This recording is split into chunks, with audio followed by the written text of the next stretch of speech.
The number one important thing I want people to understand about your tax refund is that it's the government giving you back your own money. I once worked for an entrepreneur who told me that really the goal is for you to break even, not to get a tax refund. You want to understand that the government is keeping an interest-free loan on your money, and the government is not giving you any money. They're returning your money to you. But it's going to be a big deal for our wallets without being inflationary, which is one of the most important parts. So I think many taxpayers, of course, want to keep more of their money. And I think it was really important for Scott Besson to point out about the withholding. That's a very important detail, not changing. And so we're going to see more of a return. But understand that means that the government just kept more of your money. And I believe that the individual taxpayer does way better, are way better brokers of their own money than the government. And I think we learned that in the last segment about all the fraud, waste, and abuse that goes on. Absolutely. Great point there. Also, though, no tax on tips for service workers. And so, you know, folks there are very excited, I'm sure. And no tax on Social Security.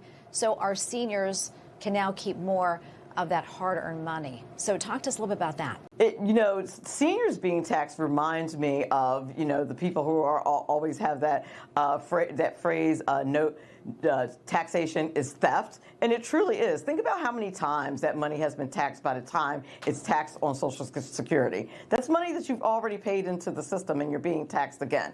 And taxes on tips, this is money that you've earned because of your service, your value. It's textbook capitalism, and you should be able to absolutely keep more of it. So I think these are policies that will resonate with the American people. And when they start kicking in, hopefully that means that on the ground, people will recognize the change in policy and also recognize the bullet that they dodged not having a Harris administration that not only would have cut the Trump tax cuts and raised taxes higher, but they also would have probably raised their taxes even more. So I think they need to acknowledge that that's a bullet that was dodged. Yeah, for sure. Housing affordability, also, Melanie, at the top of the president's to-do list. President Trump has vowed to cut housing costs, and his economic team is promising some dramatic action to address housing affordability. And the president himself spoke about it in that primetime address weeks ago.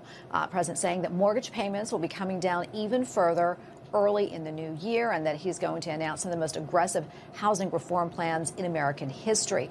So, Melanie, what do you think we'll see? Well, you know, the devil is in the details. I know one thing that's being talked about are the portable mortgages, which actually sounds like a really good idea to me. So instead of having, because part of the reason why the market is so tight is because people don't want to let go of their homes at their very low mortgage rates. Because, of course, when you get a new mortgage, it's a different mortgage rate. So I think having that portable mortgage is a really great idea.